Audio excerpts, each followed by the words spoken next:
நமஸ்காரம்.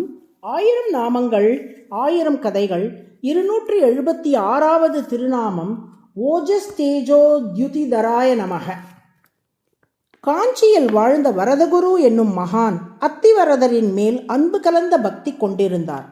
அத்திவரதருக்கு அர்ச்சகர் சூடான பாலை சமர்ப்பிக்க சென்றபோது அதை வாங்கி ஆற வைத்து தாய் குழந்தைக்கு சமர்ப்பிப்பது போல் ஆசையுடன் சமர்ப்பிக்க அதைக் கண்டு உகந்த அத்திவரதர் வரதகுருவை பார்த்து அம்மா என்று அழைத்தபடியால் நடாதூர் அம்மாள் என்றே வரதகுருவை அனைவரும் அழைக்கத் தொடங்கினார்கள்.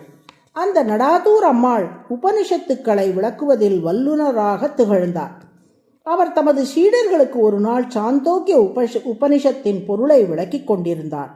அதில் ஒரு வாக்கியம், ஐத்ததாமியம் இதம் சர்வம் தத் சத்யம் ச ஆத்மா. இதன் பொருளை கூறுகையில் உலகமெல்லாம் இறைவனுக்கு உடல், இறைவன் அனைத்துலகுக்கும் உயிர் என்று கூறினார் நடாதூர் அம்மாள். அவரது சீடர்களுள் ஒருவரான சுதர்சன சூரி எழுந்து, இறைவனுக்கு உலகெல்லாம் உடல் என்று சொன்னாலே இறைவன் தான் அவற்றின் உயிர் என்று புரிந்துவிடுமே, அல்லது இறைவனே அனைத்து உலகுக்கும் உயிர் என்று சொன்னாலே அனைத்துலகும் இறைவனுக்கு உடல் என்று தேருமே.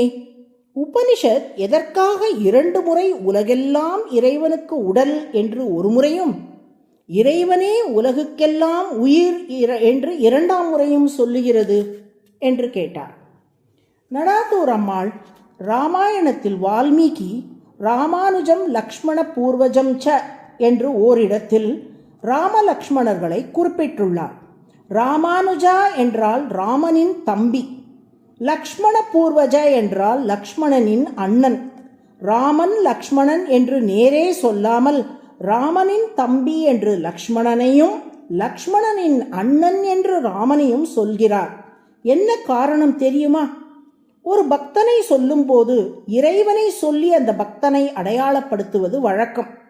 கிருஷ்ண பக்தையான ஆண்டாள், ராம பக்தரான குலசேகர பெருமாள், அரங்கனின் பக்தரான தொண்டரடி பொடியாழ்வார் என்று இறைவனை இட்டு அடியவரை சொல்லும் வழக்கத்தை பின்பற்றி ராமனின் தம்பியான லக்ஷ்மணன் என்று வால்மீகி சொல்லுகிறார். அதுபோலவே இறைவனை சொல்லும் போது பக்தனை இட்டு இறைவனை அடையாளப்படுத்தி சொல்ல வேண்டும். நம்மாழ்வார் பாடிய ஒப்பிலியப்பன், திருமங்கையாழ்வார் பாடிய சாரங்கபாணி பெருமாள், மேதாவி முனிவர் வழங்கிய ஸ்ரீனிவாசன், தொண்டைமானுக்கு அருளிய திருவேங்கடம் முடையான் என்றெல்லாம் பக்தர்களை இட்டு பகவானை சொல்லும் வழக்கத்தை பின்பற்றி லக்ஷ்மணனின் அண்ணனான ராமன் என்று வால்மீகி சொல்லுகிறார். அந்த வழியில்தான் உபனிஷத்தும் ஐத்ததாமியம் இதம் சர்வம், இறைவனுக்கு உடலாய் இருக்கும் உலகம் என்று இறைவனை இட்டு உலகையும், தத் சத்யம் ச ஆத்மா, உலகுக்கெல்லாம் உயிராக இருக்கும் இறைவன் என்று உலகை இட்டு இறைவனையும் இங்கே சொல்லுகிறது. மேலும் இறைவனுக்கு உடல் என்று உலகை சொல்லும்போது காற்றில் மிதக்கும் ஒலிகளும் கடலில் தவழும் அலைகளிலும் உலகின் ஒவ்வொரு பொருளிலும் இறைவன் இருப்பதை நாம் அறியலாம். உலகையே நாம் தெய்வீக கண்ணோட்டத்தில் பார்க்க தொடங்குவோம். உலகுக்கு உயிர் என்று இறைவனை சொல்லும்போது உலகை தாங்குவதற்குரிய வலிமை, அவ்வாறு தாங்குவதால் உண்டான புகழ், அதனால் இறைவனுக்கு ஏற்படும் பொலிவு உள்ளிட்ட குணங்களையும் நாம் எண்ணி உகக்கலாம். இவ்வாறு புரிந்து கொண்டால் நடைமுறை வாழ்க்கையும் ஆன்மீகமும் ஒன்றோடொன்று பின்னி பிணைந்து சீராக இயங்குமல்லவா என்றார் நடாதூர் அம்மாள்.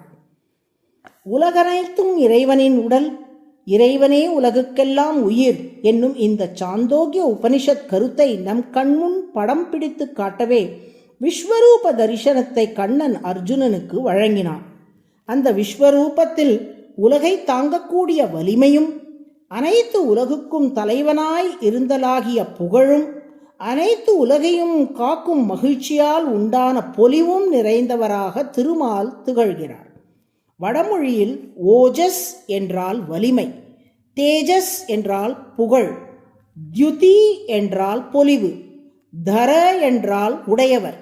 உலகை தாங்கவல்ல வலிமை, உலகின் தலைவனுக்குரிய புகழ், உலகை காப்பதால் உண்டான பொலிவு ஆகிய மூன்றும் விஸ்வரூபத்தில் நன்கு வெளிப்படுவதால் விஸ்வரூபத்தில் திருமால் ஓஜஸ் தேஜோ தியுதிதர என்றழைக்கப்படுகிறார்.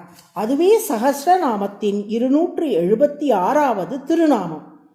ஓஜஸ் தேஜோ தியுதிதராய நம என்று தினமும் சொல்லும் அன்பர்கள் திருமால் அருளால் வலிமை, புகழ் மற்றும் பொலிவோடு திகழ்வார்கள். நாராயண நாராயண.